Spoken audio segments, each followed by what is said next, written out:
स्वागत है आपका अपने YouTube channel knowledge and education अड्डा में। आज के इस वीडियो में हम डिस्कस करेंगे हाइड्रोजन का आवर्त सारणी में स्थान।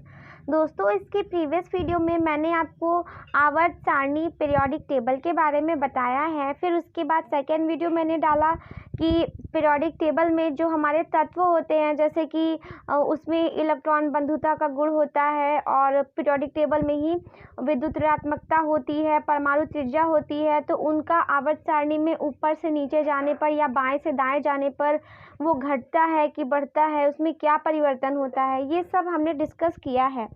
तो चलिए आज के वीडियो हम स्टार्ट करते हैं। और दोस्तों, अगर आपने उस वीडियो को नहीं देखा है तो आप प्लेलिस्ट में जाकर उस वीडियो को देख सकते हैं और अपने कॉन्सेप्ट को क्लियर कर सकते हैं। तो आज का वीडियो देखते हैं हम, हाइड्रोजन का आवर्त सारणी में स्थान। तो हाइड्रोजन का जो आवर्त सारणी में क्या होता है, पहला तत्व है। जैसे कि आप सभी जानते हैं दोस्तों, आपको अच्छे से पता है कि आप पीरियोडिक टेबल जब स्टार्ट करते हैं तो देखते हैं कि हमारा जो हाइड्रोजन है वो सबसे पहले दिखता है। तो हाइड्रोजन आवर्त सारणी का सबसे पहला तत्व है और इसका परमाणु क्रमांक 1 तथा इलेक्ट्रॉनिक विन्यास 1s1 होता है। इसीलिए इसे एस ब्लॉक में प्रथम समूह के तत्वों के साथ स्थान प्राप्त है। जैसा कि आप भी जानते हैं कि एस ब्लॉक के जो एलिमेंट्स होते हैं उसमें अगर हमारा फर्स्ट वर्ग जो होता है, पहला वाला वर्ग, उसका जो सामान्य इलेक्ट्रॉनिक विन्यास होता है वो NS1 होता है, जहाँ पर N क्या है, नंबर ऑफ, उसमें जितने भी हमारे आवर्त प्रेजेंट होते हैं, नंबर ऑफ उसमें पीरियड जितने होते हैं उसको शो करता है। तो इसीलिए यहाँ पर भी हाइड्रोजन क्या है दोस्तों, इसका कॉन्फ़िगरेशन 1s1 होता है, तो इसलिए इसको भी हम एस ब्लॉक के एलिमेंट्स के साथ रखते हैं। लेकिन यह क्या है, विभिन्न गुणों में क्षारीय धातुओं के साथ साथ हैलोजन तत्वों के साथ भी समानता प्रकट करता है। जैसे हमारा हाइड्रोजन जो है, सिंपली अगर हम बात करें तो हैलोजन तत्व में क्या होता है दोस्तों, हैलोजन तत्वों में समानता होती है, जैसे कि उनका आउटर मोस्ट सेल जो होता है उसमें एक कम होता है, ठीक। और हाइड्रोजन में क्या होता है कि आउटर मोस्ट सेल में एक इलेक्ट्रॉन होता है एक्स्ट्रा, तो या तो वो उस एक इलेक्ट्रॉन को दे दे और दे करके वो धनायन की प्रवृत्ति ग्रहण कर ले, तो उसको हम कह सकते हैं कि क्षारीय धातुओं के जैसे हो सकता है। और या तो वो क्या करे, एक इलेक्ट्रॉन को ग्रहण करके अपने आउटर मोस्ट सेल में 2 इलेक्ट्रॉन को कंप्लीट कर ले और अपना ऑक्टेट तो नहीं कंप्लीट कर सकता लेकिन अपनी स्टेबिलिटी बना ले, तो उससे क्या होगा कि वो हैलोजन तत्वों के जैसे समानता प्रकट करेगा। तब यहाँ पे क्या एक कन्फ्यूज़न है कि हाइड्रोजन को अब हम कहाँ रखें, क्षारीय धातुओं के साथ रखें या हैलोजन तत्वों के साथ रखें। तो अतः इसे 17वें समूह में हैलोजन तत्वों के साथ भी रखा जा सकता है, और जो कि निम्न विवेचनाओं से स्पष्ट है। दोस्तों, यहाँ पर हम देखेंगे कि किस तरह से जो हाइड्रोजन है उसकी जो पोजीशन है पीरियोडिक टेबल में, उसका मतलब कि क्षारीय धातुओं से भी गुण मिलता है और हैलोजन तत्वों से भी गुण मिलता है। लेकिन ये गुण कौन कौन से हैं जिनके आधार पर हम यहाँ देख सकते हैं कि हमारा जो हाइड्रोजन है वो दोनों में मतलब कि रहने के लायक है, लेकिन रखते हम पीरियोडिक टेबल में भले ही फर्स्ट है, बट उसकी प्रॉपर्टी जो है वो हैलोजन तत्वों के साथ भी मिलती है। तो चलिए हम उन गुणों को देखते हैं हाइड्रोजन के, जिनके कारण हम उसमें उसको ऐसा कहते हैं कि वो दोनों के साथ समानता प्रकट करता है। तो दोस्तों, पहले तो मैं बताना चाहूँगी कि हैलोजन क्या होते हैं। हैलोजन आपको पता है कि पीरियोडिक टेबल में जो हमारा 17th ग्रुप होता है ना, 17 ग्रुप का मतलब क्या होगा, 7th ए, ठीक है दोस्तों। 7th ए जो ग्रुप है, इसमें जो फ्लोरीन, क्लोरीन, ब्रोमीन, आयोडीन, ये जो हमारे होते हैं, यही सब क्या होते हैं, हमारे हैलोजन तत्व कहलाते हैं। तो क्योंकि ये हैलोजन तत्वों से भी हाइड्रोजन समानता रखता है और क्षारीय धातुओं से भी, तो हम सबसे पहले क्षारीय धातुओं के साथ गुणों में जो समानता है उसे देखेंगे। तो सबसे पहले अगर हम बात करें इलेक्ट्रॉनिक विन्यास की, फर्स्ट पॉइंट में, तो हाइड्रोजन के संयोजी कोष का सामान्य इलेक्ट्रॉनिक विन्यास क्षारीय धातुओं के संयोजी कोष के सामान्य विन्यास के साथ समानता प्रदर्शित करता है। जैसे सिंपली अगर हम एग्जांपल लें तो हाइड्रोजन का हमारा कॉन्फ़िगरेशन क्या होता है, 1s, और लिथियम का क्या होता है, 1s2 1s2 और 2s1 होता है। सोडियम का 1s2 2s2 2p6 and 3s1। आपने यहाँ पर क्या कॉमन देखा, लास्ट वाला जो हमारा इलेक्ट्रॉन है उन सब में क्या देख रहे हैं कि सब जो है वो हमारा s में 1 ही इलेक्ट्रॉन है, कितने इलेक्ट्रॉन है, 1 इलेक्ट्रॉन है। और आपको पता है कि जब 1 इलेक्ट्रॉन होंगे एस में तो वो क्षारीय धातुओं का तत्व होगा, और जब हमारा एस में 2 इलेक्ट्रॉन होंगे, अगर आउटर मोस्ट सेल की बात करें तब वहाँ पर क्या होगा, वो हमारा क्षारीय मृदा धातुओं का तत्व होगा। तो इस तरह से कॉन्फ़िगरेशन से आप समझ सकते हैं कि हाइड्रोजन जो है वो क्षारीय धातुओं के साथ समानता प्रकट करता है। सेकेंड पॉइंट में अगर हम देखें तो वैद्युत धनात्मक गुण क्या क्या होते हैं हाइड्रोजन में। तो हाइड्रोजन जो है वह क्षारीय धातुओं के भांति एक इलेक्ट्रॉन को त्याग कर धनायन बनाने का गुण प्रदर्शित करता है।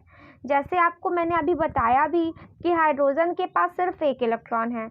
अब वो अपने इस 1 इलेक्ट्रॉन को त्याग देगा तो उसके पर क्या हो जाएगा, एक पॉजिटिव चार्ज हो जाएगा।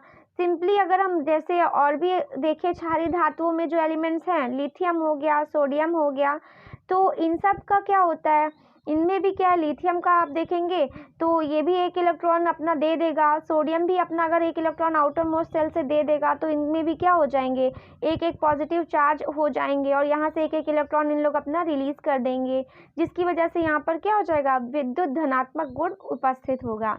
अब आपको पता है कि ये हमारा क्या आयंस बन जाएंगे और पॉजिटिव आयंस बनेंगे, तो इसमें क्या होगा, इलेक्ट्रिक प्रॉपर्टी तो होगी ही होगी। फिर हम देखते हैं नेक्स्ट पॉइंट में अपचायक गुण। दोस्तों अपचायक गुण क्या होता है, तो सबसे पहले अपचायक गुण समझ लीजिए कि इलेक्ट्रॉन को ग्रहण करना या फिर हाइड्रोजन का जुड़ना, दोनों ही क्या होता है, ये अपचयन होता है। अभी मैं आपको ये भी टॉपिक पढ़ा दूंगी, ऑक्सीकरण और अपचयन, जिसे ऑक्सीडेशन और रिडक्शन जो होता है वो क्या होता है, मैं ये अच्छे से समझा दूंगी आपको। तो यहाँ पर हम समझेंगे कि हाइड्रोजन में क्या होता है अपचायक गुण। तो क्षारीय धातुओं के समान हाइड्रोजन विभिन्न रासायनिक अभिक्रियाओं में अपचायक का कार्य करता है। सिंपली अपचायक मतलब इलेक्ट्रॉन को क्या कर सकता है, यहाँ पर ग्रहण कर सकता है, या फिर उसमें हाइड्रोजन उसमें क्या हो सकते हैं, जुड़ सकते हैं। तो अब यहाँ पर क्या होता है, कुछ हैलाइड की प्रॉपर्टी भी होती है इसमें। जैसे हैलाइड का मतलब क्या होता है कि हाइड्रोजन क्षार धातुओं की तरह हैलोजन से क्रिया करके हैलाइड बनाता है। जैसे आपको पता है हैलाइड क्या होते हैं, यहाँ पे HCl हाइड्रोजन क्लोराइड हो गया हमारा, यहाँ पे पोटेशियम क्लोराइड, सोडियम क्लोराइड हो गया, और hydrogen bromide, potassium bromide, sodium bromide. तो दोस्तों आपको पता है कि क्लोराइड, ब्रोमाइड, आयोडाइड, ये सभी क्या होते हैं, फ्लोराइड, ये सभी हमारे जो हैं ये फ्लोरीन, क्लोरीन, ब्रोमीन, आयोडीन हमारे हैलोजन एलिमेंट्स होते हैं। आपको अच्छे से पता है, मैंने बताया अभी। तो अब इनके साथ अगर हाइड्रोजन क्रिया करेगा, किसी भी हैलोजन तत्व के साथ कोई भी एलिमेंट क्रिया करता है तो वो हैलाइड कहलाता है। तो हाइड्रोजन के अंदर भी ये प्रॉपर्टी होती है कि वो मतलब हैलोजन तत्व के साथ क्रिया करके हैलाइड बनाने की प्रॉपर्टी रखता है। तो यहाँ से हम देख सकते हैं कि हाइड्रोजन के अंदर जो है वो क्षार धातुओं के बहुत सारे गुण मिलते हैं, और इसी वजह से हम उन्हें क्षारीय धातुओं के साथ रखते हैं। दूसरी बात हम करते हैं नेक्स्ट पॉइंट पे कि हाइड्रोजन का हैलोजन तत्वों के साथ गुणों में समानता। अब हैलोजन तत्वों के साथ कौन कौन से गुण हाइड्रोजन में मिलते हैं, चलिए हम देखते हैं। तो सबसे पहले उसका हम इलेक्ट्रॉनिक कॉन्फ़िगरेशन करते हैं। ठीक दोस्तों, इलेक्ट्रॉनिक विन्यास। तो हैलोजन तत्वों की तरह हाइड्रोजन परमाणु को भी अपने निकटतम अक्रिय गैस का विन्यास प्राप्त करने के लिए 1 इलेक्ट्रॉन की आवश्यकता होती है। सिंपली आपने हैलोजन को देखा है दोस्तों, तो हैलोजन आप जैसे मान लीजिए फ्लोरीन को ले रहे हैं और क्लोरीन को, ठीक। तो फ्लोरीन का आपको पता है 9 होता है एटॉमिक नंबर, और क्लोरीन का होता है 17। अगर ब्रेक करेंगे इसको तो 2,7, और इसको एक कॉन्फ़िगरेशन करेंगे क्लोरीन का तो 2,8,7। तो 7 से क्या डिनोट हो रहा है कि इसको बस 1 इलेक्ट्रॉन चाहिए अपना मतलब ऑक्टेट कंप्लीट करने के लिए, या कह सकते हैं कि अपने नियरेस्ट इनर्ट गैस के जैसे बनने के लिए। तो इसको बस केवल 1 इलेक्ट्रॉन की क्या है, ज़रूरत है। तो सिंपली वही हमारा हाइड्रोजन भी करता है। हाइड्रोजन अपने जैसे यहाँ पर आप देख रहे हैं कि हीलियम के जैसे बनने की कोशिश करता है, तो 1 इलेक्ट्रॉन यहाँ से एक्सेप्ट कर लेगा, और सिंपली यहाँ फ्लोरीन जो है वो नियॉन के जैसे बनने की कोशिश करता है, क्लोरीन जो है वो आर्गन के जैसे। हर एक तत्व अपने पास के जो भी हैलोजन होते हैं उनके जैसे बनने की कोशिश करते हैं। तभी तो इलेक्ट्रॉन का क्या होता है, लेना और देना या फिर साझा करना होता है, और उसी की वजह से बॉन्डिंग बनती है और पूरा केमिकल रिएक्शन बनता है। यही वजह होता है कि हमारा जो भी इलेक्ट्रॉन्स का जो भी लेन देन है वो होता क्यों है, ताकि सभी जो है वो अपने पास के जो भी हैलोजन है उनके जैसे बनना चाहे, ताकि वो क्या हो सके, अपनी स्टेबिलिटी बना सके, वो अपनी फिक्स पोजीशन बना सके। अब इसका जैसे ही हाइड्रोजन ने एक इलेक्ट्रॉन और ले लिया तो इसका पूरे आउटर मोस्ट में 2 इलेक्ट्रॉन हो गए, तो अपना 2 इलेक्ट्रॉन लेकर के यह क्या हो जाएगा, स्टेबल हो जाएगा। क्यों स्टेबल हो जाएगा, क्योंकि आपको पता है बोरबरी रूल के अकॉर्डिंग KLMN जो होता है इसमें कितने कितने इलेक्ट्रॉन्स होते हैं, मैक्सिमम 2, 8, 18, 32। तो अगर 2 भी हो गए तो भी क्या हो जाएगा, कम से कम इसका स्टेबिलिटी तो हो जाएगी इसमें। तो इस वजह से क्या होगी कि ये अपने एक इलेक्ट्रॉन को ले लेगा। तो इसका हाइड्रोजन का इलेक्ट्रॉनिक विन्यास जो है वो हैलोजन तत्वों के साथ क्या होता है, समानता प्रदर्शित करता है। फिर हम देखते हैं कि परमाणुकता का गुण क्या है। तो एटॉमिसिटी क्या है कि हाइड्रोजन हैलोजन तत्वों की तरह प्रकृति में द्विपरमाणुक अणु के रूप में पाया जाता है। जैसे यहाँ पर क्या है, H2, F2, Cl2, Br2। दोस्तों मैंने आपको एक बार पढ़ाया था केमिस्ट्री में, तो मैंने आपको बताया था कि जैसे जो हमारे एलिमेंट्स होते हैं वो हमेशा क्या होते हैं कि परमाणु के रूप में नहीं होते हैं, परमाणु के रूप में होंगे। जैसे आपको पता है हाइड्रोजन H कभी हम नहीं लिखते हैं, हम हमेशा H2 लिखते हैं। ऐसा क्यों होता है, क्योंकि उसमें वो जो है जब स्टेबल हो जाता है तभी वो इन्वायरमेंट में रह सकता है। और आपको पता है कि परमाणु जो है वो हमारे वातावरण में स्वतंत्र अवस्था में नहीं पाया जाता, उसको क्या कर सकते हैं, किसी केमिकल रिएक्शन में साथ में करके ही रखा जाता है। तो अगर वहाँ पर एक हाइड्रोजन और एक हाइड्रोजन मिलेंगे तब वो H2 बनेगा, तभी वो हमारे एटमॉस्फेयर में क्या रहेगा, वो स्टेबल बना रहेगा। तो इसीलिए यहाँ पर हाइड्रोजन में भी द्विपरमाणु का गुण होता है। जैसे फ्लोरीन, क्लोरीन, ब्रोमीन, आयोडीन के होते हैं वैसे ही हैलोजन के जैसे इसमें भी होते हैं। फिर हम देखते हैं कि धात्विक गुण। हाइड्रोजन हैलोजन की तरह ही क्या होते हैं, अधातु है। ये धातु नहीं है हाइड्रोजन, ये क्या है, अधातु है। फिर हम देखते हैं इसमें वैद्युत ऋणात्मकता का भी गुण होता है। अभी आपने देखा जस्ट इसके पहले इसमें क्षारीय धातुओं में कि इसमें वैद्युत धनात्मकता का गुण होता है, लेकिन हाइड्रोजन में वैद्युत ऋणात्मकता का भी गुण होता है। हाइड्रोजन हैलोजन तत्वों की तरह एक इलेक्ट्रॉन को ग्रहण करके ऋणायन बनाने का गुण प्रदर्शित करता है। अभी आपने देखा था कि एक इलेक्ट्रॉन को ये त्याग रहा था, अब यहाँ पर ये क्या करेगा, एक इलेक्ट्रॉन को ग्रहण कर लेगा ताकि क्या बन सके, अपने नियरेस्ट इनर्ट गैस के जैसे बन सके, उसका जो स्टेबिलिटी हो वो बना रहे। तो वो क्या करेगा, एक इलेक्ट्रॉन को ले लेगा, और जैसे एक इलेक्ट्रॉन लेगा तो उसके ऊपर माइनस चार्ज हो जाएगा, और माइनस चार्ज ही क्या शो करेगा, इसकी निगेटिविटी शो करेगी, और ये विद्युत ऋणात्मकता के गुण को प्रदर्शित करेगा। तो आपने यहाँ पे क्या देखा कि उपरोक्त विवेचनाओं से यह स्पष्ट है कि हाइड्रोजन विभिन्न गुणों में क्षार धातुओं के साथ साथ हैलोजन तत्वों के साथ भी समानता प्रदर्शित करता है। अतः आवर्त सारणी में इसे हैलोजन तत्वों के साथ 17वें समूह में भी रखा जा सकता है। अतः आवर्त सारणी में इसका स्थान अभी भी विवाद का ही विषय बना हुआ है। यानी हाइड्रोजन जो है उसे हम अगर कहें कि हैलोजन के साथ रखना है तो हम रख सकते हैं, क्योंकि इसकी प्रॉपर्टी जो है वो उससे भी मैच करती है और साथ ही क्षारीय धातुओं के साथ भी मैच करती है। फिर हम देखते हैं दोस्तों हाइड्रोजन के समस्थानिक, आइसोटोप्स ऑफ हाइड्रोजन। हाइड्रोजन के समस्थानिक क्या होते हैं, समस्थानिक क्या होते हैं ये भी मैं आपको बताऊंगी, कब बताऊंगी, अभी आपको ऑक्सीकरण अपचयन भी समझा दूंगी दोस्तों इसके नेक्स्ट वीडियो में, और समस्थानिक संभारिक भी मैं उसके बाद नेक्स्ट वीडियो बना दूंगी इससे रिलेटेड। तो सिंपली आप पहले ये समझ लीजिए कि समस्थानिक क्या होता है। समस्थानिक वो होता है जिसका क्या हो कि परमाणु क्रमांक समान हो लेकिन परमाणु भार भिन्न होते हैं, उन्हें हम समस्थानिक कहते हैं। यानी जिसका एटॉमिक नंबर सेम हो बट एटॉमिक वेट क्या हो, अलग अलग होते हैं, उन्हें हम क्या कहते हैं, समस्थानिक कहते हैं। तो यहाँ पर देखिए क्या होता है कि किसी तत्व के वे भिन्न परमाणु जिनकी द्रव्यमान संख्याएं भिन्न हो उस तत्व के समस्थानिक कहलाते हैं। द्रव्यमान संख्याएं मतलब दोस्तों परमाणु भार यानी एटॉमिक वेट। तो हाइड्रोजन प्रकृति में तीन समस्थानिकों के रूप में पाया जाता है। अगर हम नेचुरली बात करें प्राकृतिक रूप से हाइड्रोजन के 3 समस्थानिक होते हैं, एक होता है प्रोटियम, दूसरा होता है ड्यूटेरियम और तीसरा होता है ट्राइटियम। इसमें इलेक्ट्रॉन और प्रोटॉन की संख्या तो समान होती है लेकिन न्यूट्रॉनों की संख्या भिन्न होती है।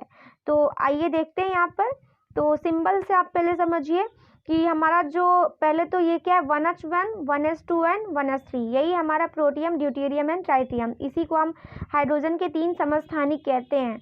ये बहुत इंपॉर्टेंट है, अक्सर पूछ लेते हैं ये 3 समस्थानिक दे देगा और एक नहीं देगा, या फिर इसमें से एक मिसिंग कर देगा, या फिर एक एक्स्ट्रा कर देगा, मान लीजिए 1H4 दे देगा और बोलेगा कि इनमें से कौन से हाइड्रोजन का समस्थानिक नहीं है। तो आपको पता होना चाहिए। तो 1H1, 1S2 और 1S3 है प्रोटियम, ड्यूटेरियम एंड ट्राइटियम। तो इसे हम A, D और T से भी डिनोट करते हैं, इसका ये सिंबल होता है दोस्तों। और इसमें क्या है, मैंने आपको बताया कि इलेक्ट्रॉन और प्रोटॉन की संख्या सब में इक्वल रहती है, बट न्यूट्रॉनों की संख्या सब में चेंज होती जाती है। यहाँ पर अगर आप देखें तो हमारा प्रोटियम जो है उसमें इलेक्ट्रॉन भी 1 है, प्रोटॉन भी 1 है, लेकिन जो हमारा न्यूट्रॉन है वो 0 होता है।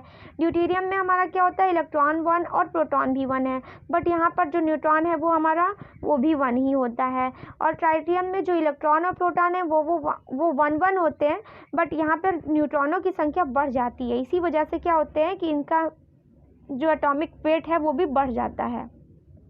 और आपको पता है ना कि एटॉमिक नंबर जो है वो हमारे प्रोटॉन और इलेक्ट्रॉनों की संख्या पे डिपेंड करता है, लेकिन जो एटॉमिक वेट होता है वो N+P होता है, यानी number of proton plus number of neutrons. तो न्यूट्रॉन्स की संख्या ही बढ़ने के कारण इनमें जो यहाँ पर जो आपका भार दिख रहा है हाइड्रोजन का वो बढ़ जाता है।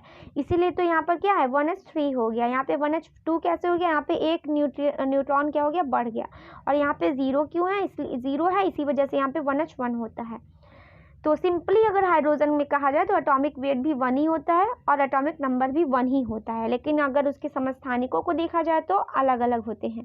तो यहाँ पर एक और बात बताना चाहूँगी कि जो हमारा ट्राइटियम होता है ये रेडियो एक्टिव तत्व होता है जो कि बीटा कण उत्सर्जित करता है, इसीलिए इसे बीटा उत्सर्जक भी कहा जाता है। और इसका जो अर्धायु काल होता है, अर्धायु काल का मतलब जिसे हम वो बोलते हैं टी ईयर या हाफ ईयर बोलते हैं दोस्तों। तो इसका जो अर्धायु काल होता है वो 12.4 ईयर होता है, यानी कि यहाँ पर क्या होता है इसका अर्धायु काल, अभी ये भी केमिस्ट्री का ही वर्ड है।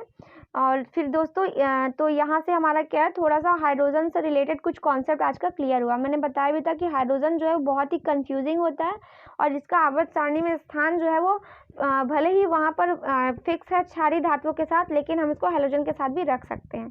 तो ये था हमारा आज का वीडियो हाइड्रोजन के ऊपर। आपको कैसा लगा आप ज़रूर बताइएगा और हमारे चैनल को लाइक शेयर सब्सक्राइब ज़रूर कीजिए और साथ ही वीडियो को पूरा देखा करिए। और दोस्तों मैं ये भी कहना चाहूँगी कि आप जो है अपने दोस्तों को भी हमारे इस वीडियो को शेयर कीजिए, जिससे हमारा चैनल भी आगे बढ़ सके, ताकि और भी लोग जो हैं जिनको ज़रूरत है पढ़ने की उनको क्या हो सके उस ज़रूरत को पूरा किया जा सके। क्योंकि बहुत सारे गाँव में भी लोग रहते हैं, उनको कोचिंग वगैरह नहीं मिल रहा है या फिर लॉकडाउन चल रहा है, तो लॉकडाउन में भी उनको पढ़ाई करनी है, तो उसको कैसे कंप्लीट किया जाए। तो मेरे इन कॉन्सेप्ट्स के थ्रू भी अगर किसी का भला हो जाए तो प्लीज़ आप मेरे चैनल को शेयर ज़रूर कीजिए और सब्सक्राइब ज़रूर कीजिए। तो आज की वीडियो में बस इतना ही। Thank you so much for watching.